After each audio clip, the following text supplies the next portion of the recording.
Welcome to CSIS Online. The way we bring you events is changing, but we'll still present live analysis and award-winning digital media from our Dracopolis Ideas Lab. All on your time, live or on demand. This is CSIS Online.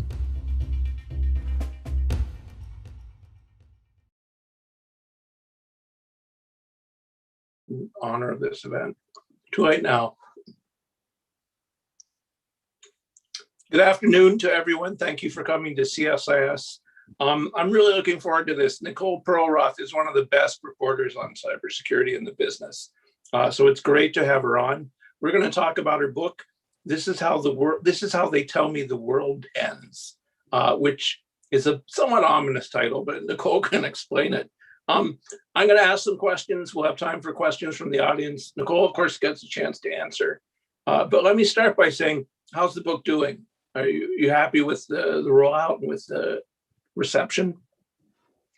Well, it's played out how I thought it might play out. You know, the book took me 7 years, and there was a lot of writer's block because, as you know, the information security community is a very critical community.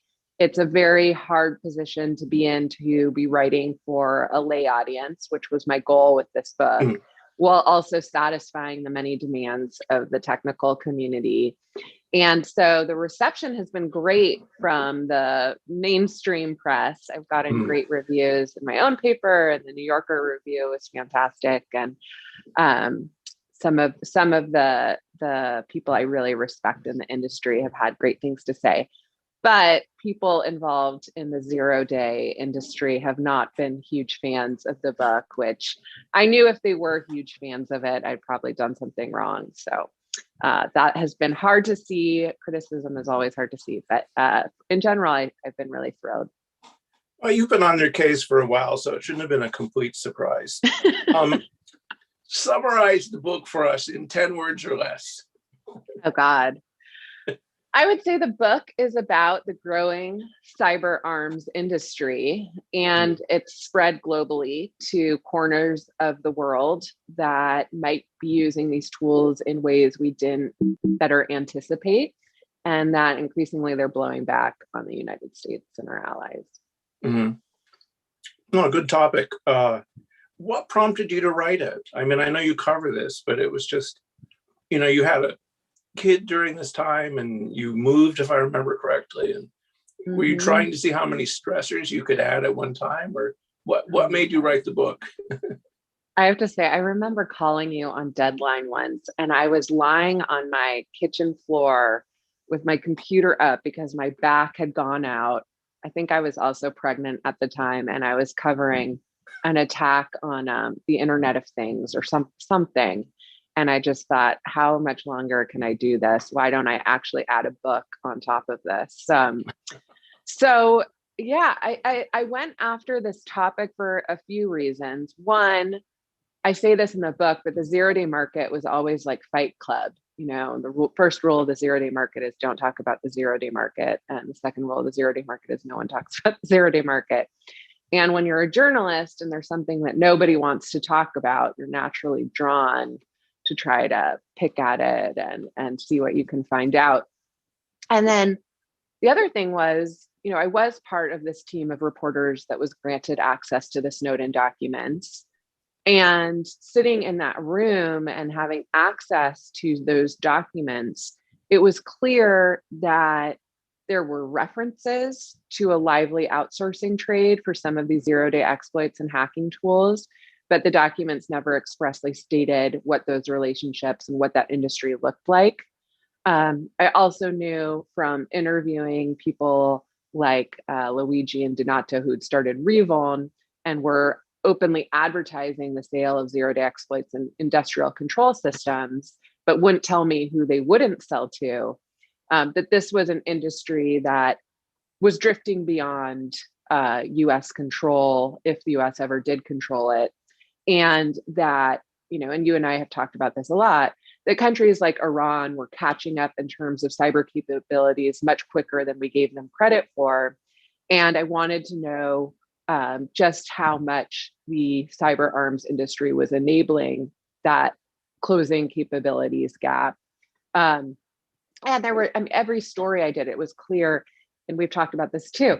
In China, after Xi and Obama agreed to cease attacks for industrial benefit, and there was sort of that lag when the attacks on intellectual property did slow down, it appears that actually China used that period as an opportunity to realign its hacking infrastructure, and also started telling its own hackers, stop going to these Western hacking conferences, give us right of first refusal for your 0-day discoveries. And we were seeing those 0 days pop up in attacks on Uyghurs. And the inevitable question was, when are they going to pop up in an attack on us? And we're seeing that right now. So they were slowly, this industry went from one that was really Western dominated to one that was drifting to corners of the world where we didn't see it coming. And these other countries were seeing a huge benefit to purchasing these tools off the shelf. And I wanted to know exactly what this market looked like. And I was interested in things I didn't think anyone else was interested in, like, how do you make sure if you're buying these tools from a hacker that they're not turning around and selling it to your worst enemy? Howard Schmidt, before he died, I had a chance to interview him. And he said this thing I quote in the book where he said, unfortunately, dancing with the devil in cyberspace is fairly common. And I really wanted to know what that actually looked like. And so I dug into this market, and here's the book. This is a little bit of a tradecraft question, but how did you find sources? Sources who would talk? It was really hard. And I knew, Andy Greenberg, who I worked with closely at Forbes back in the day, is a terrific reporter. He wrote an amazing article about the Gruck and the 0-day business at Forbes. And I had heard that after that story published, the Gruck kind of became persona non grata in this industry. People stopped doing business with him. His 0-day brokerage business plummeted by something like half. No one wanted to do business with anyone who would talk to a reporter. And I talk about this in the book. I say Leon Panetta basically said to me, you're going to run into a lot of walls if you try to probe this industry. And same with Michael Hayden. And I think ultimately the reason people talked to me was because they actually found that their interests aligned with my own and their fears aligned with my own. When I talked to the guy I called Jimmy Sabian in the book, he only agreed to talk to me under the condition that I change his name. But he was one of the US's first 0-day brokers and developers. And he worked exclusively for the United States. And he said the bulk of his business was for the Pentagon, but some of it was for law enforcement agencies. But he said, these days, people aren't just selling to the Pentagon anymore. They're selling to foreign customers because every government on Earth, with the exception of Antarctica, is seeing the benefit of having an arsenal of 0-day exploits that they can use for their own reasons. And the market is stepping up to meet that demand.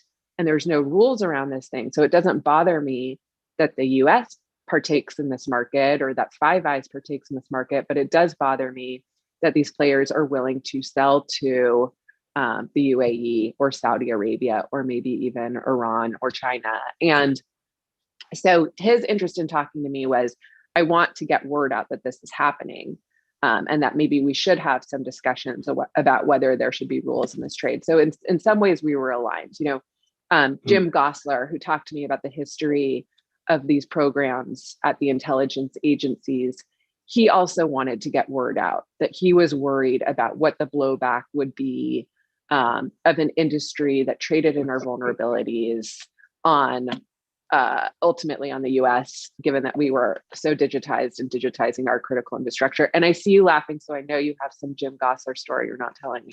No, I was just going to say any conversation with Gosler must have been really gloomy. Yeah. He knows a lot. Tell us, I know it's in the book, but for the audience, give us an estimate of the size and scope of the market. I mean, and you've seen it grow. Maybe you could talk about trends. Well, I actually remember, and I think I cite you in the book, in 2013 about, you had done a study at CSIS about how many countries had offensive cyber operations. And I think back then it was something like 100, right?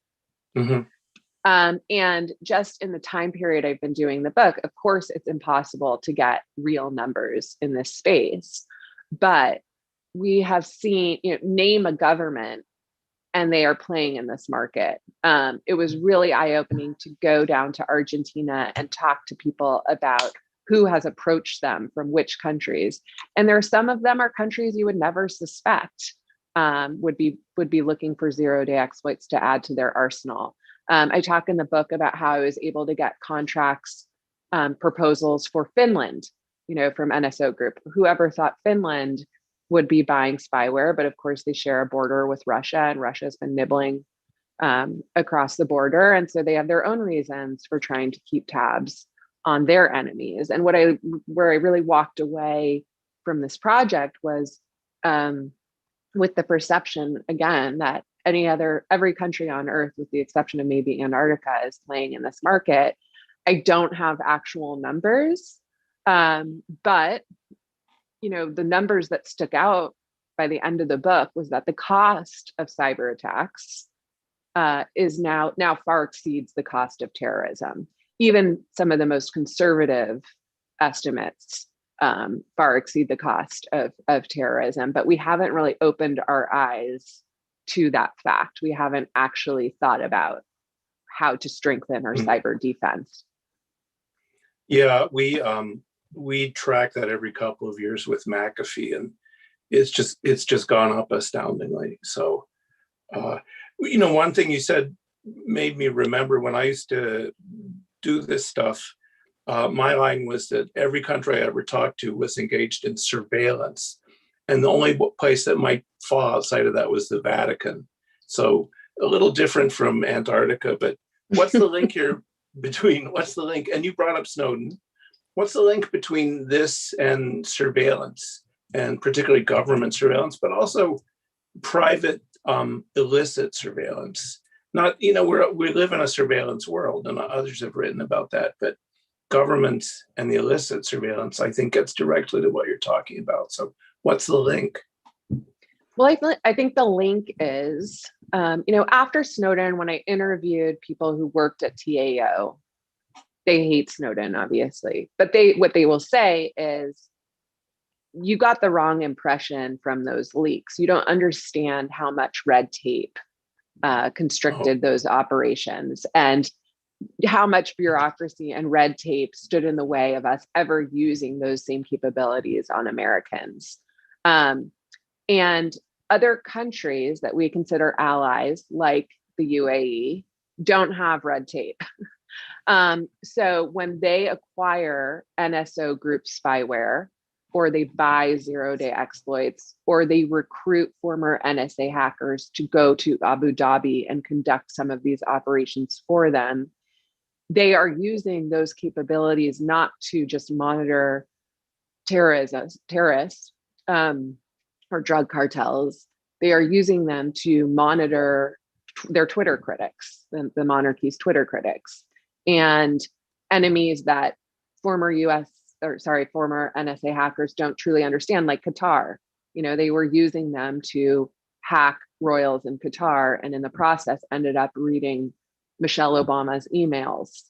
These are former NSA hackers sitting in a villa in Abu Dhabi reading Michelle Obama's emails. There's something deeply wrong with that. But there were also no rules, at least in the UAE, prohibiting them from doing so. So it's just, the UAE case is very interesting because we consider them an ally. We will share tradecraft with them. We will sell tools to them. There are no rules barring us from selling these tools to someone like the UAE. Israel has done it, and the NSO Group has done it for a long time. But they are using those tools in a very different way than we have here in the West. They are using them to make their people's lives a living hell. And the case that really sticks out to me and is seared in my memory is the case of Ahmed Mansour, who we have found hacking team spyware on his phone. We have found NSO Group spyware on his phone. Those same NSA hackers who were recruited to Abu Dhabi later admitted to hacking his baby monitor and his wife. He's now in solitary confinement in the UAE for some of his tweets. So, these capabilities are going to countries that are using them for hardcore surveillance in a way that we likely never would. And that's worth calling out and probably having some discussions around whether we should talk about who we can and cannot sell these tools and tradecraft to. Yeah, I think one of the reviews, it might have been the Times, called you like an avenging Cassandra, which is, I don't know if that's good or bad, but it sounds good. Do you think there's a legitimate use for this stuff? I mean, I have a little bit of sympathy, Yes. But what do you think? Yes. And, I would say this book is also, and it makes it easy for people to do what some of the people in the 0-day community have done, which is screenshot a paragraph and say, respond to this, But the book is really about my own learning journey too. And in the beginning, I'm like, what is this dirty little secret that the NSA has? I need to get to the bottom of this. By the end, I have a much more, I think, mature view of it, which is I don't think we should turn over every 0-day that the NSA finds or acquires to the tech companies. I think there is a legitimate need for these capabilities. If there was another 9/11 tomorrow, God forbid, we would all say, how did we miss this? Why weren't you looking at these systems? We don't care how you did it. Why aren't you doing this? And also, I think the US gets credit for the fact we have a vulnerability equities process where people do sit around and debate the merits of keeping or turning over a 0-day to Microsoft. And chances are no one in Iran is sitting around a mahogany table deciding whether they should turn over an iOS 0-day to Apple or not. So I think we and Five Eyes countries that have the same process should get credit for that process. The problem is, I think, and really the only prism we can look at this through is Eternal Blue, because that's really the only one that has been dumped online, and we've learned exactly how long they held on to it. So if you just look at Eternal Blue, you find out that all the criteria we said we took into consideration when deciding whether to keep or turn over a 0-day fell apart. They say we look at how widely used is the software that is being exploited. What would the damage be if a cyber criminal or an adversary discovered this same hole and used it back on us? How damaging would it be to the intelligence community's relationship with the technology industry?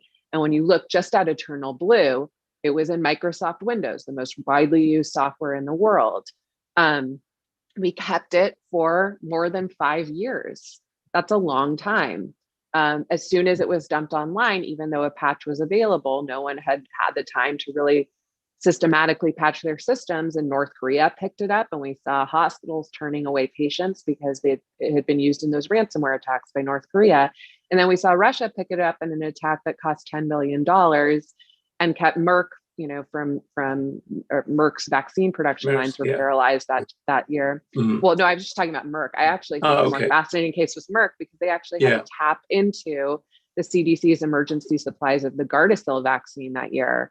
And you can imagine what that kind of attack right now on a Pfizer or Moderna would look like.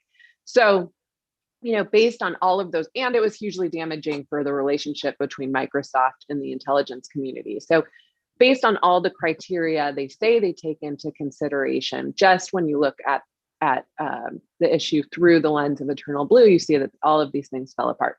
So I don't think, but when I spoke to people at TAO, what they said were two things. One, yes, we knew that this was dangerous, that we were holding on to it. We actually called it fishing with dynamite. We knew that in someone else's hands, this could have huge blowback potential. But Nicole, what you don't understand is that this was getting some of the best counterintelligence we could get. So we never actually seriously considered turning it over to Microsoft for patching. So, where I come down is, okay, if it's getting some of the best counterintelligence we get, that sounds like a reasonable 0-day to hold on to for a period of time. But 5 years certainly sounds like a long time to hold on to such a serious 0-day in Microsoft Windows. So perhaps we should bring in more representatives from civilian agencies who could say, wait a minute, if we're holding on to this, what could the impact be on hospitals, if they were, if this were to be used in a ransomware attack on hospitals or the Department of Transportation, or should we have time limits on how long we're able to hold on to these tools? And obviously, there's no easy answer to these questions, and I would be naive if I said that there were. But I do think it's time to sort of break open these discussions beyond the information security community and classified corridors, since it's hitting us in more visceral ways. So that's a different story. I've been talking to these folks for a decade now, and I like it because I use the same scene from Dr. Strangelove again on the downside of keeping your doomsday weapon secret. I don't need to update my references because we're still so secret, but we're starting to get questions from the audience. First, give us a little bit of your background. I mean, were you a coder? How did you get into this? No, and I talk about this in the book. When the Times called me, I was working at Forbes magazine and I was writing cover stories about venture capitalists like Peter Thiel and Jim Breyer at Excel, who had invested early in Facebook, and everyone thought these VCs were suddenly geniuses and they were becoming borderline celebrities. And the Times called me and they said, we're looking at you for a job, but we're not sure you're going to want it. And I said, how bad could it be? Or the New York Times, I'll probably take whatever it is. And they said, it's cybersecurity. And I just sort of rolled my eyes. And you said, what? Yes. I said, first of all, you want to take me off this gravy train to go cover cybersecurity. Secondly, I've never covered cybersecurity and I've gone out of my way not to know anything about cybersecurity. But I'll go to the interview so I can tell my grandkids one day that I was once invited into the prestigious halls of the New York Times. So I went to the interviews, and at the interviews, I just told myself, I'm going to just be myself and be very candid about the fact I know nothing about cybersecurity in case anyone's going to make a big mistake here. And I said, here are a list of names of really great cybersecurity reporters I think you would be good to hire. And they said, you don't understand. We've interviewed a lot of those people and we didn't understand anything they were talking about. You're hired. And so began my illustrious entry to the New York Times. So, where I see my role is not to be a coder, but to be a translator. And so for the first 3-4 years of my time at the New York Times, I still do it today. I say, that was a great explanation. Thank you for this research. Now, can you distill it for me the way you might distill it for your 8-year-old daughter? Because that is that is my level of understanding about code. And that is my audience's level of understanding about code. And I find myself getting too stuck in the weeds. And I do think the biggest problem with the information security community these days is a communications problem. They can't explain their reasoning behind a lot of the biting comments they make on Twitter. They can't communicate to a lay audience. They feel like they've been screaming at the wind for decades and no one has understood them. So they've sort of resorted to snark. And the problems, the cyber threats we're facing are getting more and more serious. They're happening more frequently. And we need better communication. We need people to understand why it's important for them to update the software, not just on their phones, but at the local utility and water treatment facility. And there's a big gap in that understanding. Yeah, we did a survey of, I think it was 500 corporations globally. And that was one of the things the C-suite people said is they need better communication skills, So that seems to be a common theme. How would you assess the quality of the public discussion, not just reporting, but the whole thing? So you're on Twitter, I'm on Twitter. A lot of times I just turn Twitter off. But what would you put the public discussion at the level? Is it breathless? Is it geeky? I mean, where does it fall in that, if that's the range? I think we're still, well, I think it's a horrible discourse. I think the discourse that you see play out in information security or cybersecurity or whatever you want to call it would not be acceptable or considered professional in any other industry. But this is a very unique culture. These are people who are Cassandras, who have been yelling about these vulnerabilities for a very long time and are very scared of any kind of coverage or questioning that they fear might lead to regulation, because the only regulation that has really come down in this space is terrible legislation like the Computer Fraud and Abuse Act that has been just completely misused and abused in a lot of cases. And it's led to some real tragedies like the suicide of Aaron Schwartz. So I think they come at this from everyone is dumb.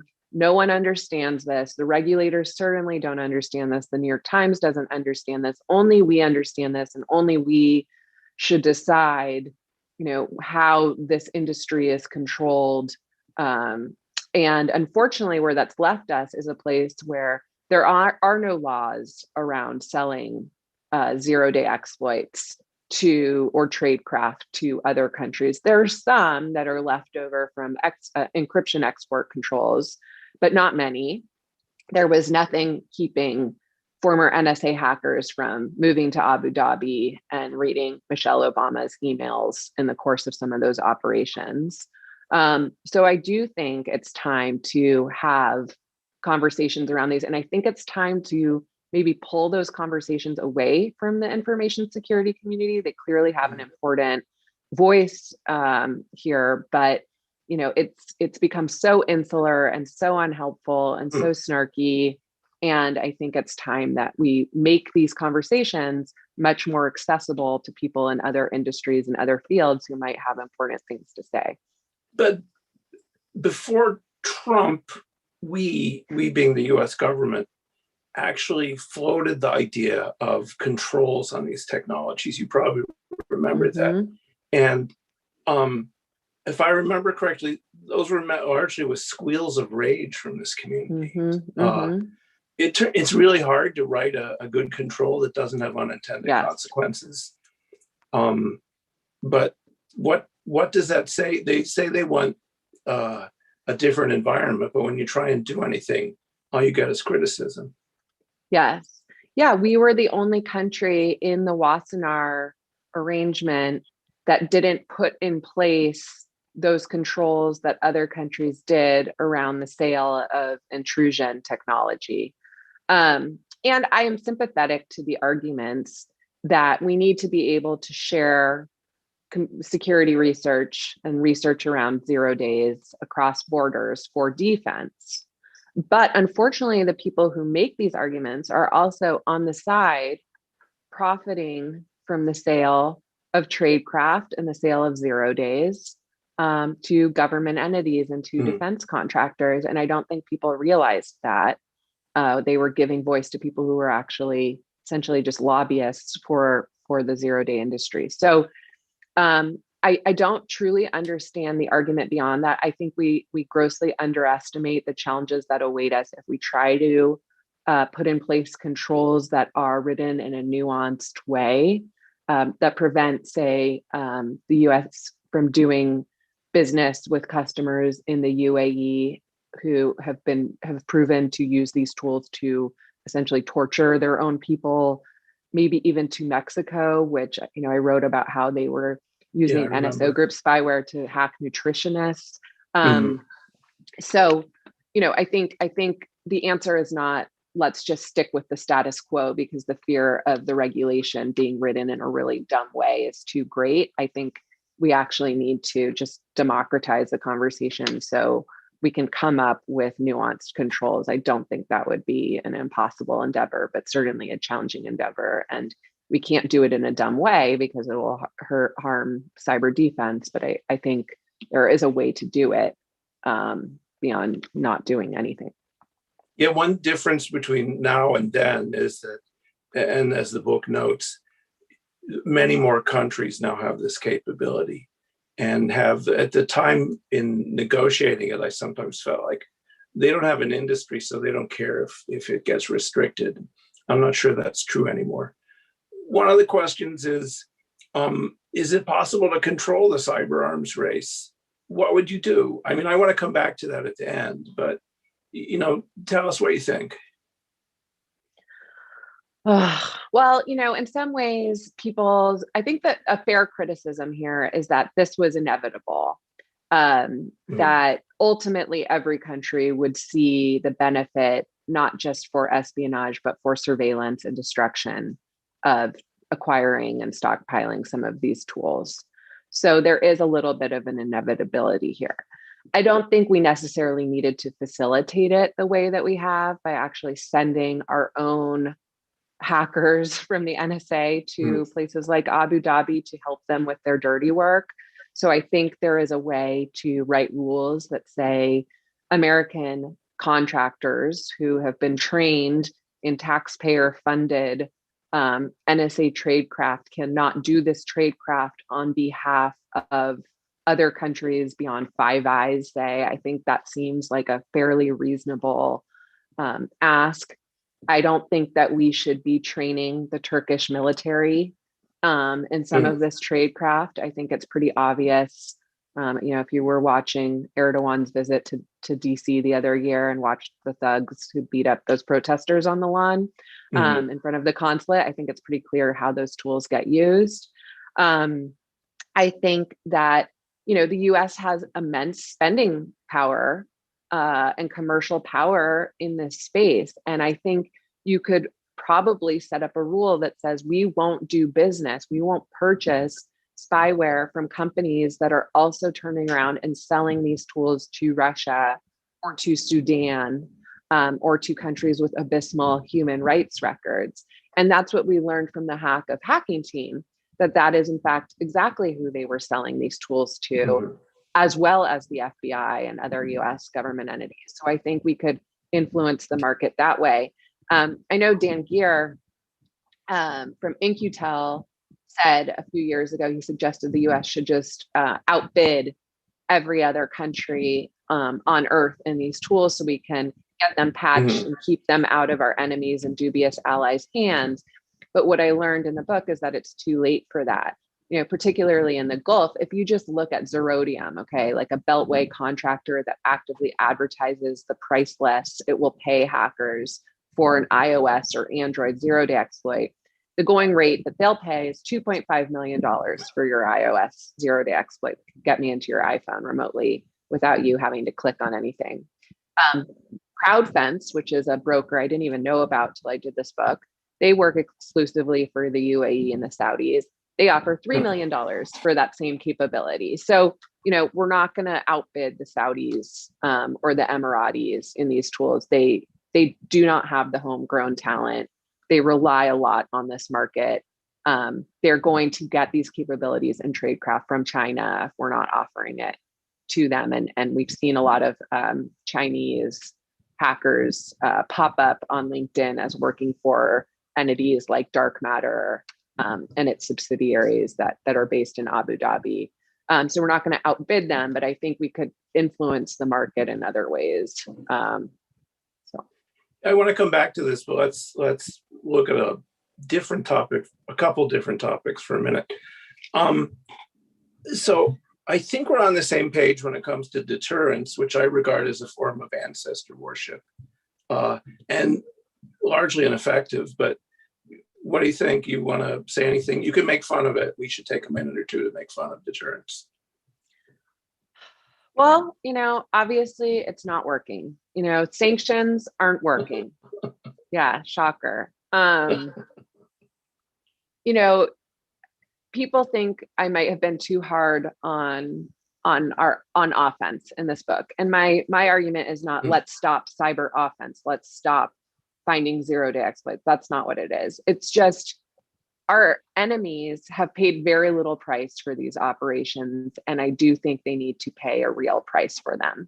I don't think we should cease our cyber offense operations. I am glad that Cyber Command hacked the IRA ahead of the 2018 midterms and posted messages to their computers saying, hey, we know who you are and where you live, or whatever those messages said. Don't quote me on that.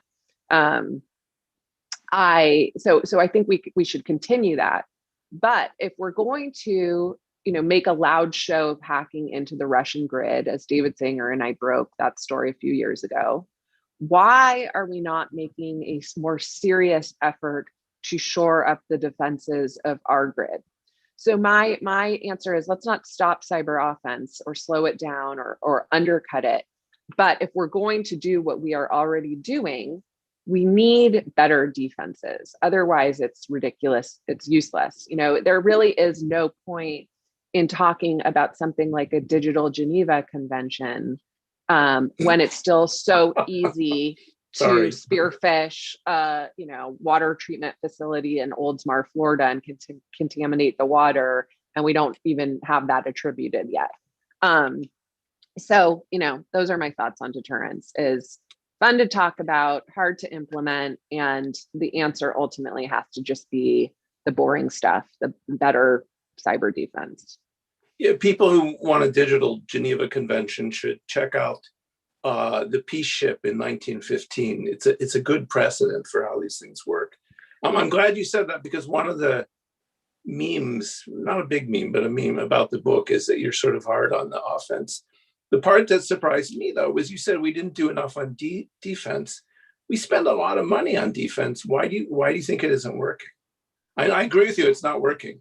So, but there's a difference between defense and smart defense, and we haven't been smart on defense. And I tell that story in the book about outsourcing our I think it was antivirus software to Computer Sciences Corporation, which outsourced it to a subcontractor in Boston, which we learned from a whistleblower had outsourced the actual coding to a few guys in Moscow, who, wrote sloppy code riddled with backdoor intentionally or unintentionally. I thought that was one of the best stories.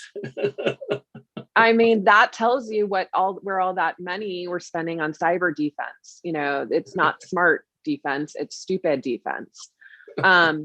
So, that's where I come down on that is, yes, I know that we spend a lot of money on cyber defense, but we're not putting our best people on it. You talk to anyone who's involved in those scholarships where people go to college on a government funded scholarship and then promise to do a tour of duty for government. No one wants to work for anywhere but NSA and cyber command and intelligence agencies. No one wants to go work at DHS. When they do work at DHS, they do it as sort of a out of sympathy, and then they never last long. So some of the ideas I have in the book are, let's expand Google Project Zero. Why aren't we sending teams of offensive hackers after the critical infrastructure and open source protocols that we are putting in our power grid and our water and our nuclear plants? Why aren't we using the U.S. power of, if we're not going to put regulation on this, because every effort to try to put legislation that would mandate better security for critical infrastructure operators has been blocked by the U.S. Chamber of Commerce. So if we're not going to get legislation there, and we're just going to continue to see these executive orders that don't really have a whole lot of teeth, why don't we issue tax credits for organizations that submit themselves to intense penetration tests? We're going to have to do it with an incentive model, and the current incentives models are not working. So I do want to come back to this, and I want to ask you about maybe surveillance in some of the big tech companies. But one of the questions that came in is just too good to resist. Yes, and it's, what is the nightmare scenario that keeps you up at night? I love questions like that. By the way, nothing keeps me up at night. I have young boys, you're older than yours, but you'll find out. You'll get used to sleeping through any anxiety. But what now, while he's still young, what keeps you up at night when you think about this stuff? Well, it's the attacks we've already seen happening in a coordinated fashion. I don't think, we are all in each other's grids at this point. Okay, I've reported that. We are in Russia's grid, they are in ours. We are doing it as sort of a show of mutually assured destruction, but we are all awaiting that geopolitical trigger for anyone to actually shut off the lights. And I don't think anyone actually wants to do it because we would just turn around and do it right back. So what do I worry about? I actually worry about something like the water treatment facility hack, which I call the silent killer, and is always the one, if you're reading my articles about the New York Times and I ever discuss the threat, of a cyber attack to critical infrastructure, the one I always list first is an attack on a water treatment facility, because it scares the Jesus out of me. But I worry about an attack on a water treatment facility that would either contaminate the water, and also a simultaneous ransomware attack on a hospital that would keep them from accepting new patients. And all of these things happening in some kind of coordinated, simultaneous fashion, I think would be a terrorist attack. People would die. You could kill a lot more people doing that than you would another 9/11, flying a plane into a building. And then I worry about these other nightmare scenarios of someone hacking air traffic control. I just think it's a lot easier these days to do that kind of attack than it is to send another shoe bomber onto a plane. And only getting more so as we digitize more of our critical infrastructure.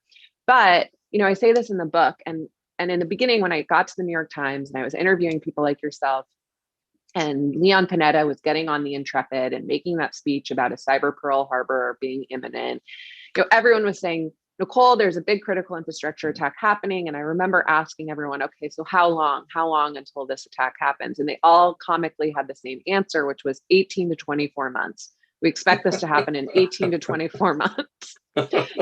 Just close enough to add urgency, but just far enough away that I might not hold them to it. The speech was 2010, I think, for those in the audience who don't have it memorized. Maybe 2010 or 2012. 12, And 9 years later, we are closer than we have ever been to that attack, but it still hasn't really happened. We saw Russia shut off the lights in Ukraine, but it was only for a few hours, and it was more of a political message. But we are getting closer. But I also just think the focus on a cyber Pearl Harbor, cyber 9/11, just gets us away from where we already are. And where we already are is not that great. Our intellectual property is gone. We know Russia has gotten inside our grid. We know they got inside Wolf Creek nuclear facility. Our hospitals are getting ransomwared almost every other week. We're unraveling attacks on our government software supply chain that we missed for 9 months. And we've inherited, government IT systems that we cannot trust. And I know that if this is the SVR, when they did hack the State Department and the White House a few years ago, they were really hard to eradicate. They at one point took over investigators' RSA Net Witness tool and manipulated it so they wouldn't find other Russian backdoors. So we're dealing with a situation where it could be years before we find every last backdoor. How do you respond to something that not only you do yourselves all the time, but also how do you respond to something when you're not actually confident that you've kicked the adversary out of your communication systems? That's a really, really hard problem to solve for. Next time we talk offline, remind me to tell you the story of my friend who was wanted for dumping LSD into Lake Michigan. So speaking of poisoning water supplies, but that was a long time ago. I was innocent, not involved at all. I just want to make that clear. And, I think one of the things we know that the Biden administration has really taken the bit on this stuff, and they are looking at an executive order that will address some of the things you're talking about, like supply chain, like how we get federal agencies to do better. But one of the questions we got, this one's hard, so if you want to take a pass on it, that's okay. It's that no system can be made secure, right? That you really can't trust anything. That how do you trust systems that are probably not trustworthy? And we've been talking about Gosler's one of the people who's been saying that for at least 2 decades. And I don't know, what do you think? It's the hardest problem, and it's the hardest question to solve for, and it's the hardest question to answer. What was the name of the speech that Ken Thompson gave when the Turing accepted lecture, the Turing Reflections on Trusting Trust? That's actually right. a question. Yeah. Right. Is it in the book? Maybe that's where they got it. Yeah, it's in the book. That was Jim Gosler's Bible. That idea that you can't trust code you haven't written yourself is we've used that to our advantage for our offensive operations. It's true. And so how do you solve for that? I think the only way you can solve for that is you can do your best, right? But at the end of the day, I just think we need to rethink whether we want someone accessing the levels of lye in the water from some remote computer somewhere. I just don't think that we necessarily have protected the crown jewels. And I think ultimately protecting the crown jewels is either fully air gapping them or pulling as much software away from them as possible. And I don't know if that's possible at this point. I think, in some ways the horse has already left the barn, but the situation we have now is abysmal. The fact that when SolarWinds was discovered and I called up half the victims and they didn't even know they were using SolarWinds, that's a problem. And the fact that they didn't know that most of SolarWinds software is built and maintained in places like Belarus, that's a problem too. So I think getting a bill of materials would not be a bad idea. I think that understanding which open source code is in your network and who is building and maintaining it is not a bad idea. And we haven't even bothered to ask those questions or look seriously at what's in our network or how much of it is American made. That's not to be xenophobic and say that, building your code overseas is inherently dangerous. But I think a good first step is just understanding exactly what's touching your network. And we haven't even bothered to address that question. Yeah. I don't know if you know him, but there's someone named Alan Friedman at NTIA who's doing a lot on the software bill of materials. So I was sure the Trump administration was going to fire him. I'm surprised he survived, but it's good that he did. So worth looking at. Go ahead.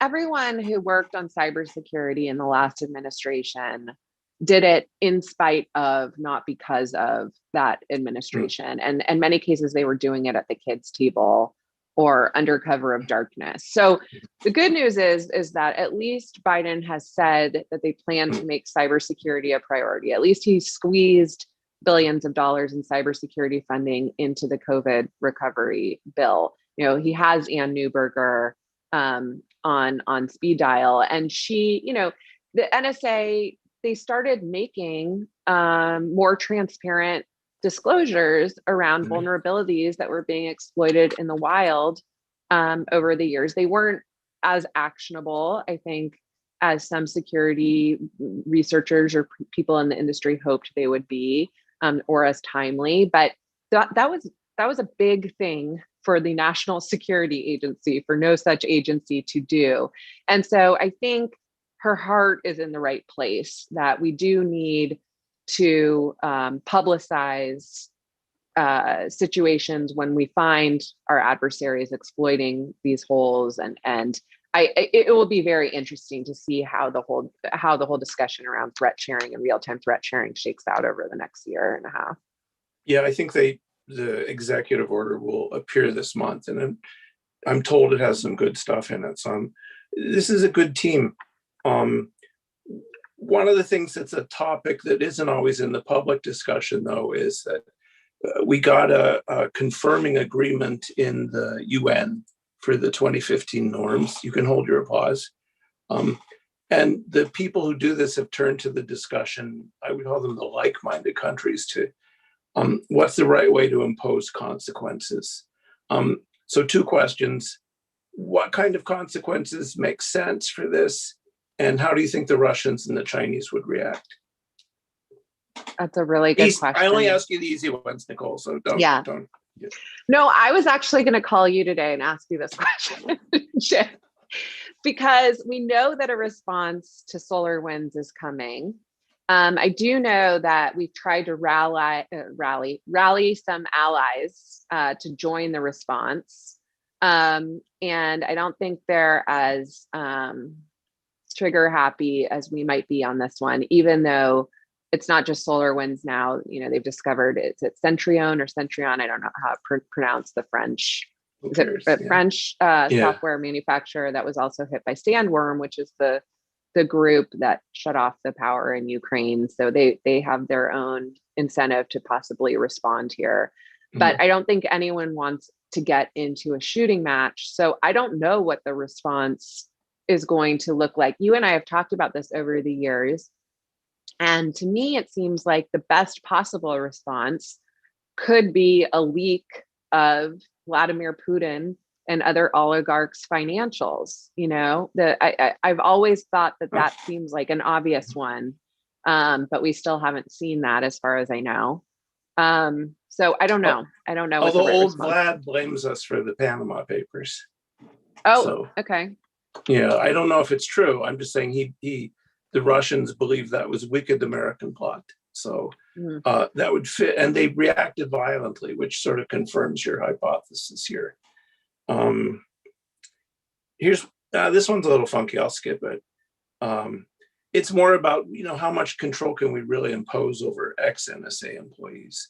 And there are restrictions you carry for life on your ability to share things you learned, but probably not on jobs. So have you thought about that at all? I mean, what did you say on it?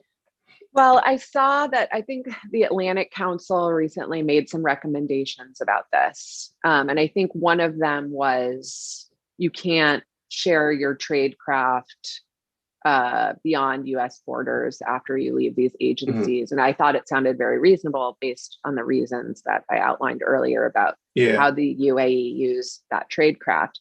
But then I watched Dave Vitale and Katie Masouras kind of, you know, snark on those suggestions. And they made the very valid point that people aren't going to take these jobs if it means that they have the inability to profit off of their skills from some of these more lucrative job opportunities, say at an American contractor who's working out of Abu Dhabi. I don't totally buy that argument.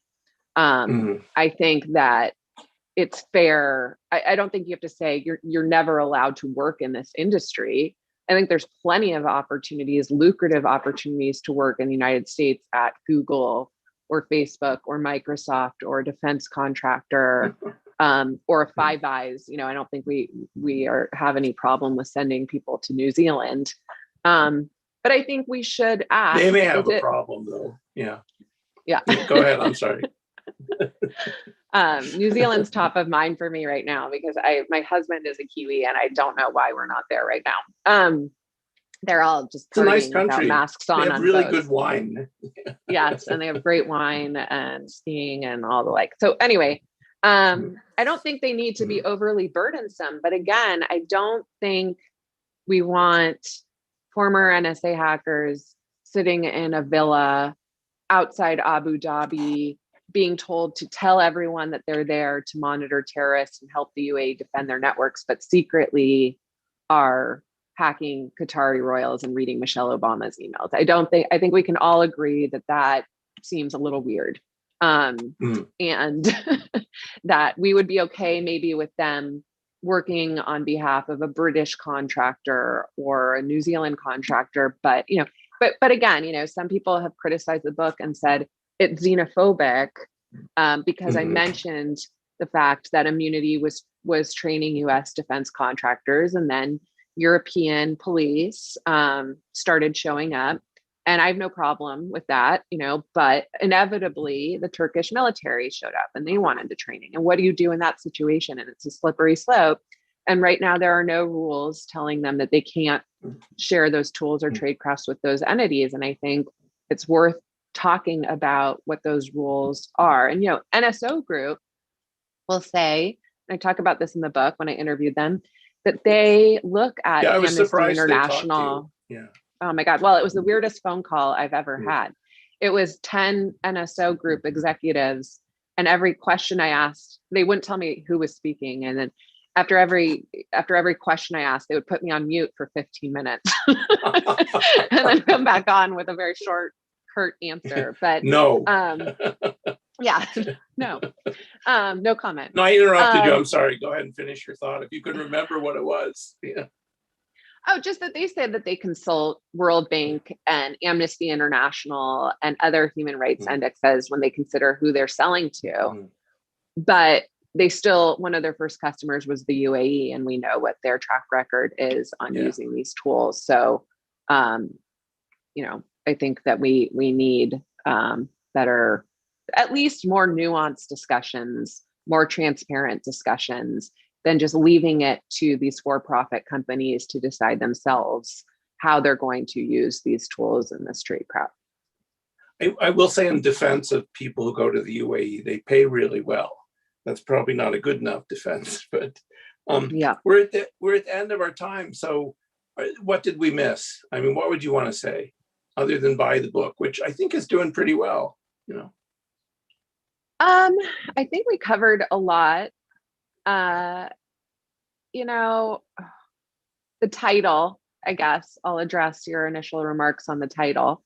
It came to me in the shower 10 years ago, and I'm surprised the publisher kept it, particularly in the pandemic, when we thought the world was actually ending.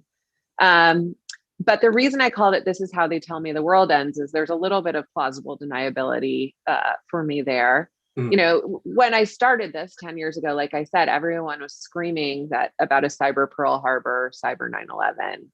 And, by the end, I come out on, yes, actually, it is not FUD to say we are very close to some sort of serious critical infrastructure attack. We keep having these very close calls, like the water treatment facility hack, like Iranian hackers getting in the wrong Bowman Dam, et cetera. Who knew? Russia, right? Who knew there were two dams named Bowman Dam in the United States? Oh my God, that's my favorite part of the book. Actually, was Michael Daniel telling me he got the proverbial 3 a.m. call from John Brennan, and it took them, an hour to realize it wasn't the Bowman Dam in Oregon. It was the, holding back the one in the golf course in New York. Yeah. Yes, like I don't think it even had any water in it. But, on that point, like the potential for miscalculation in this space is very high. And yes, we do have a critical infrastructure attack coming, but I think that it's time. In the United States, we like to just wait for those big moments before we actually do something. And I think the goal with the book was just to wake people up and say, hey, actually where we are in some ways is just as bad. And we're not doing anything about it. And every incentive model by individuals, we just want what we want right now on our phones right away. Screw security and the inconvenience of security. I'm in Silicon Valley. Everyone's still operating under move fast and break things and keep shipping. And we'll update and patch bugs later. And in government, I was looking at the 0-day market, and in too many cases, we're still holding on to these 0 days for more than 5 years and not turning them over. So the incentives are leading us down a further road of vulnerability, and we have no appetite for serious regulation in this space or imposing liabilities on companies who use SolarWinds 123 as the password for their software update mechanism. So I think it's time for us to democratize these conversations, have nuanced conversations about this, and realize that unless we change the incentives soon, my life is going to be hell at the New York Times. These more and more nation states are in this business now. The attacks are only getting more frequent and more serious. They're happening simultaneously. I'm only covering the top 5% of them now because I don't have the time or bandwidth to cover all of them. And it's not going to slow down. So either we can see, what we've seen over the last 10 years as a big learning opportunity and a moment to change the way we do business, or we're screwed. And that's my last point. Well, one last question, because one of the things I'm trying to figure out, it's hard to do in an open setting. What if the Russians and the Chinese are smart enough to avoid that big event that will be the trigger, that will be the Sputnik or the Pearl Harbor? There's some indication that they've figured that out. That one is TBD, but if we're not going to get the signal, what should we do? What would you do first? And this is a good time to talk about this as the final remark, because I think the Biden administration is really committed to making this better. So what if you told them at launch, this is what you should do. Turn right, turn left, go straight. What is that one thing? This is your big chance. It's not a short answer, but if there's any silver lining from the NotPetya attack, it's that there were a lot more patched systems not using pirated software in the United States than there were in China or Russia. Those countries were badly hit too. Some ways worse, but we just didn't hear about it because they weren't publicizing it like we were. And so, it showed their weakness. It showed that they are susceptible to some of this, although I'm sure they are making a significant effort to air gap some of their systems after some of the publicity that I and others have done around what the US is trying to do getting into their systems. Honestly, I think the one thing, if I could wave my magic wand, it's that we would turn on two-factor authentication on everything. And I know that sounds so lame. No, we're not doing that. I know. I got a briefing on SolarWinds, and that was one of the first things that came out was, it's truly recommended this in 2015 after OPM, but people haven't quite gotten around to doing it. And I actually said, but Google can do it. So no, that's interesting that you say that. You may get your wish on that one. We'll have to wait and see. But Nicole, this has been great. I hope you haven't minded my interruptions. It's always fun to see you. I think the book is something. I know I even got an email while we were talking saying, well, I've ordered the book on Amazon. So you got at least one sale out of this. Okay. This is how they tell me the world ends, the cyber arms race. Thank you for doing this. Thank you. You're my favorite person to talk to. Unfortunately, it's always on deadline. And that's right. And we always have like 30 seconds. So it's nice to actually talk to you at length. And I can't wait to see you post-pandemic for Chinese food or something fun. Yeah, great. Beer. Thanks a lot. See you. Bye. Thanks, everyone.